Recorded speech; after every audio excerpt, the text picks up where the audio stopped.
안녕하십니까. 김주성의 안식일학교 교과 묵상입니다. 2023년도 제4기 12과입니다.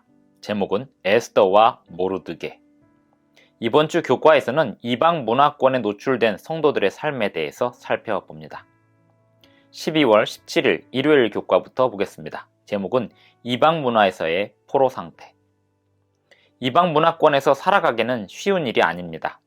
유대인들이 바빌론 문화 아래서 살아가면서 처했던 상황과 페르시아 문화권에서 처했던 상황을 오늘날 우리가 이해하기는 매우 어려운 일일 것입니다. 예를 들면 우리 중 누구도 재림교회 국가에 살아본 사람이 없습니다. 즉 우리의 신앙이 나라의 법으로 통용되는 그런 국가에 살아본 적이 없는 것입니다. 하지만 유대인들은 달랐습니다. 그들이 바벨론의 포로로 잡혀가기 전까지 그들의 신앙 원칙들이 조국의 법으로 작동하고 있었습니다. 어떤 면에서는 그들이 하나님께 충성하기가 얼마나 쉬웠는지도 생각해 볼 수 있습니다. 결국 제7일 안식일을 지키는 일이 얼마나 쉬웠겠으며 사실 제7일 안식일 준수는 그들의 법전에 명시되어 있었으니 얼마나 더 수월했겠습니까?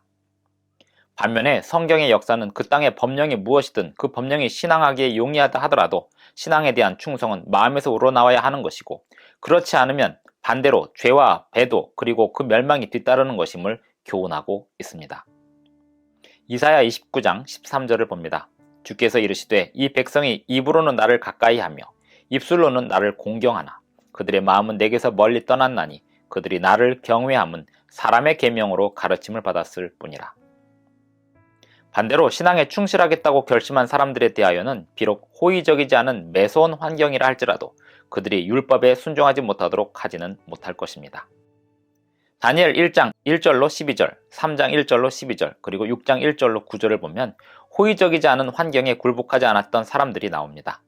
이방인의 문화권에 살면서 하나님의 백성들이 직면해야 했던 도전들과 대응들이 언급되어 있습니다. 우리가 누구이든지 어디에 살고 있든지 어느 정도는 법령이나 문화 또는 두 가지 환경 모두에 지배를 받게 되어 있습니다. 그 환경들이 우리의 신앙과 복음 전도에 도전이 될 수 있습니다. 다니엘서에 나오는 이야기의 경우 그 마지막이 항상 좋은 결말을 보여주고 있기는 하지만 하나님의 백성들이 어떤 도전적인 상황에서도 하나님께 신실함을 유지할 수 있음을 교훈으로 보여주고 있습니다. 만약에 이 이야기들이 전부 해피엔딩의 결말로 기록되지 않았다 하더라도 다니엘과 세 친구들은 여전히 하나님께 충실하게 남았을 것은 의심의 여지가 없습니다. 우리의 신앙을 위협하는 우리 주변의 문화는 무엇이 있을까요? 그리고 우리는 어떻게 대응하고 있습니까? 12월 18일 월요일 교과를 보겠습니다. 제목은 이방인의 궁궐에서. 바벨론이 멸망하고 메데페르시아가 들어선 이후 많은 유대인들이 조국으로 돌아갔습니다. 하지만 모두가 돌아간 건 아니었습니다. 어떤 사람들은 한 세대 이상 살아왔던 그 땅에 그냥 남았습니다. 우리는 이러한 배경을 염두에 두고 에스더서를 읽을 수 있습니다. 에스더 1장 2절을 보겠습니다. 당시에 아하수에로 왕이 수산궁에서 즉위하고 여기 성경 이야기가 펼쳐지던 곳은 바로 이 왕이 다스리던 때의 페르시아였습니다. 에스더 1장을 보면 와스디 왕비가 왕의 총애를 잃어버리게 되었고 왕은 다른 왕비를 구하고 있습니다. 왕의 총애를 잃어버린 와스디를 대신할 새로운 왕비를 찾고 있습니다. 이러한 배경에서 에스더와 그의 사촌 모르드게가 이 이야기에 등장하고 있습니다. 에스더 2장 1절로 9절을 보면 에스더와 모르드게의 이야기가 전개되고 있습니다. 아마도 모르드게는 왕실의 관리였던 것 같습니다. 왕궁의 문에 앉아 있었고 그의 사촌이자 수양딸인 에스더와 함께 수산성에 거주하고 있었습니다. 그들이 거주하고 있는 환경에 따라서 그들은 페르시아 문화권에 노출되고 있었습니다. 적어도 그러한 배경이 에스더가 왕 앞에 서게 될 수 있도록 선택된 상황이 되었을 것입니다. 에스더 2장 8절 후반부 구절을 읽어봅니다. 에스더도 왕궁으로 이끌려가서 궁녀를 주관하는 헤게의 수하에 속하니. 이어서 에스더 2장 10절과 20절을 읽어보겠습니다. 읽으면서 모르드게가 에스더에게 당부한 내용이 무엇인지 찾아보며 읽어보겠습니다. 에스더가 자기의 민족과 종족을 말하지 아니하니 이는 모르드게가 명령하여 말하지 말라 하였습니다.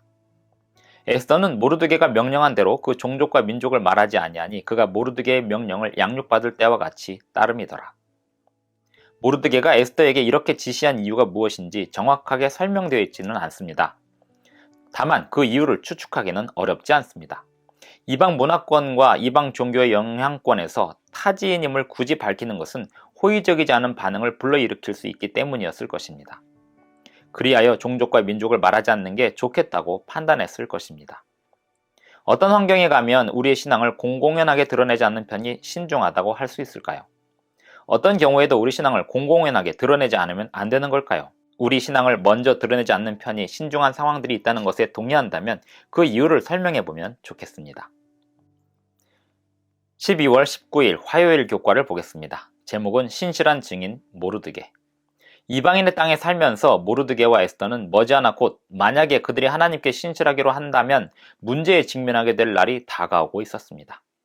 그러한 상황은 모르드게에게 먼저 닥치게 되었습니다. 에스더 3장 1절로 15절에 보면 그 내용이 나타나 있습니다. 어떤 일이 일어났고 왜 그런 일이 일어났는지 살펴보시면 좋겠습니다. 에스더 3장에 보면 아하수에로 왕은 하만을 신뢰하고 있었습니다.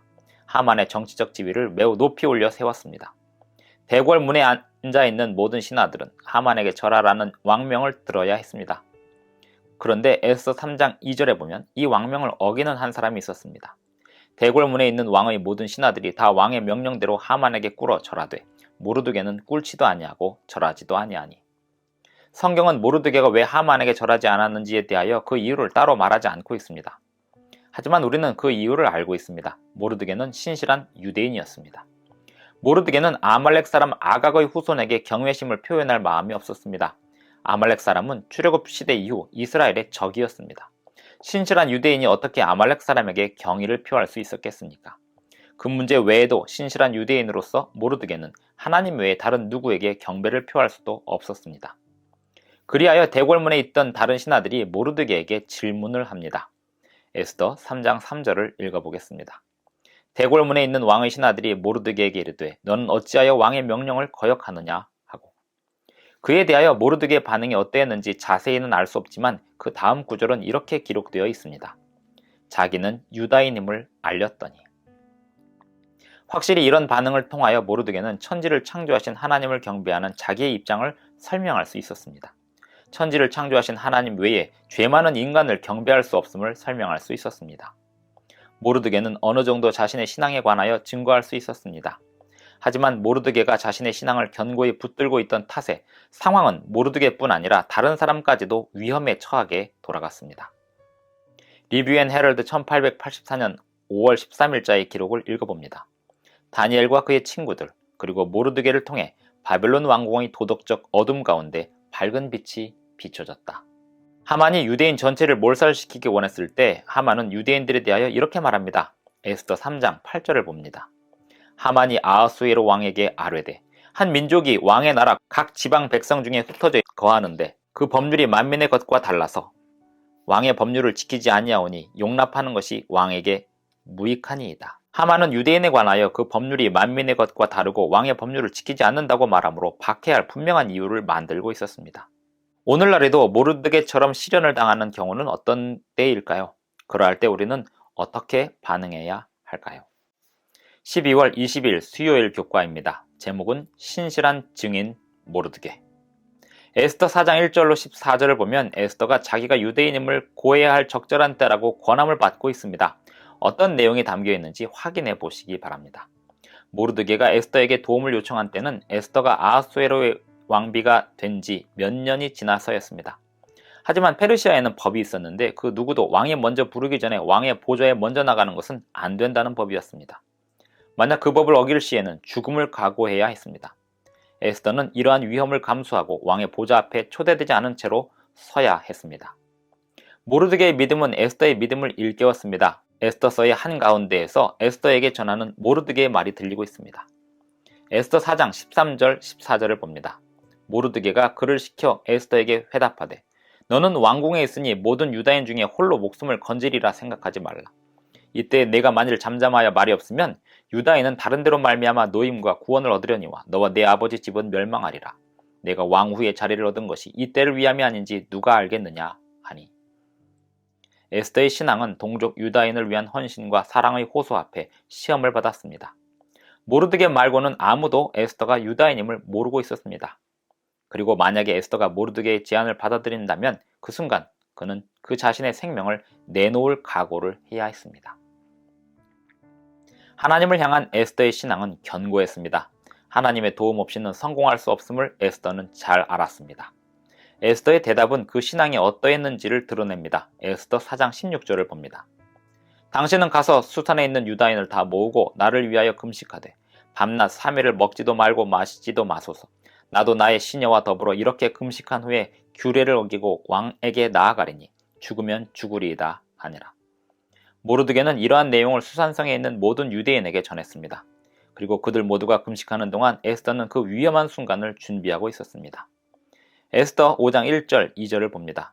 제3일에 에스더가 왕후의 예복을 입고 왕궁 안뜰 곧 어전 맞은편에 서니 왕이 어전에서 전 문을 대하여 왕좌에 앉았다가 왕후 에스더가 뜰에 선 것을 본즉 매우 사랑스러움으로 손에 잡았던 금규를 그에게 내미니 에스더가 가까이 가서 금규 끝을 만진지라. 이상에 나타난 상황 속에서 유대인들에게 기도란 금식을 동반하는 것이었습니다. 즉 그들 자신을 위해서 그들이 할 수 있는 대응의 핵심은 기도였습니다. 우리는 여기서 분명한 교훈을 얻을 수 있습니다. 에스더 4장 14절에 대한 주석을 보면 이런 글이 있습니다. 에스더 왕후를 통하여 주께서는 당신의 백성들을 위한 큰 구원을 이루셨다. 어떠한 권세도 그들을 구원할 수 없는 것처럼 보였을 때 에스더와 그와 교제하던 여인들이 금식과 기도로 그 문제와 부딪혀 그들의 백성들에게 구원을 가져왔다. 12월 21일 목요일 교과입니다. 제목은 불임절의 기적. 수천 년간 성경 주석가들은 주목하기를 에스더서에 하나님의 이름이 등장하지 않는다고 하였습니다. 이런 현상이 나타난 유일한 성경이 에스더서입니다. 그런데 유대인들은 에스더에서 하나님의 크신 구원을 확인할 수 있었습니다. 그리하여 에스더서는 하나님의 백성들에 의하여 정경인 성경으로 확인될 수 있었습니다. 우리의 생애에서도 하나님의 일하심을 발견할 수 있을까요? 하나님의 역사하심은 일상적으로 자연스럽게 나타나고 있습니다. 그런데 우리가 주의를 기울이지 않고 무관심하다면 우리는 하나님의 사역을 모르고 지나가게 될 것입니다. 에스더 9장 1절로 12절을 보면서 에스더의 노력의 결과가 어떻게 되어가는지 확인해 보시기 바랍니다. 불임절의 기적은 매우 특이한 모습으로 나타났습니다. 그 기적은 숨겨졌습니다. 마치 자연스러운 사건처럼 꾸며졌습니다. 유대인을 멸하라는 명령은 그대로 있었으나 새로운 법이 선포되었습니다. 유대인들이 자기 자신을 방어할 수 있도록 한 것입니다. 그리고 또 그 외에 일어난 사건들을 주목해 보십시오. 하나님께서 이 사건들에 어떻게 개입하셨는지 살펴보십시오. 페르시아 사람들은 유대인들을 위해서 하나님께서 어떻게 일하시는지 보고 있습니다. 결과는 어떻게 되었을까요? 에스더 8장 17절을 봅니다. 본토 백성이 유다인을 두려워하여 유다인 되는 자가 많더라. 이것은 주님께서 잃어버린 영혼들에게 하나님을 알게 하는 방법을 보여주시는 좋은 사례가 됩니다. 유대 백성의 지도자들은 하나님의 사역을 보게 되었습니다. 유대인들이 자기들을 스스로 방어할 수 있게 되었으므로 그들은 그날을 매년 기념하기로 선언하였습니다. 그날을 불임절이라고 불렀습니다. 그들의 승리를 기념하고 기억하기 위함이었습니다. 오늘날에도 여전히 전통적으로 이 불임절이 지켜지고 있답니다. 하나님께 대한 감사와 하나님의 구원하심을 기억하는 날로서 기억된다고 합니다. 이번 주 교과를 마치면서 이번 주 함께해요 과제를 말씀드립니다. 이번 주에 기도 목록에 있는 사람 중에 한 사람에게 하나님께서 나와 동행하신 일을 나눌 수 있는 용기를 주시도록 기도하십시오. 이번 주 시작해요 과제는 이것입니다. 하나님께서 나를 위해 행하신 특별한 크고 작은 일을 일기나 일지에 적기 시작하십시오. 그것을 차분히 살펴보고 하나님께서 적절한 때에 이러한 일들을 기억나게 하셔서 다른 사람과 그것을 나눌 수 있도록 기도하십시오.